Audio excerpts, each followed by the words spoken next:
ఏ సంగతుల గురించి చేసావో, ఎన్ని సంగతుల గురించి చేసావో నాకు తెలియదు. చేసావు మొత్తానికి, కానీ నెరవేర్చలా. భక్తుడు అది గుర్తించి పాడుతున్నాడు.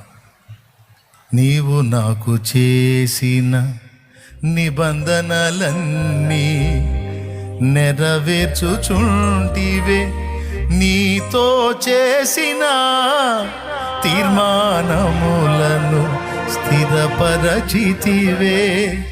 అందుకే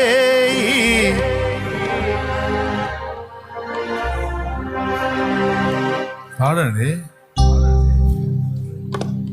రాదా? అందుకే స్తుతి ఘన మహిమల స్తోత్రాంజలి. ఆశ్రయ దుర్గమా నా యేసయ్యా, నవజీవన మార్గమున నన్ను నడిపించుమా.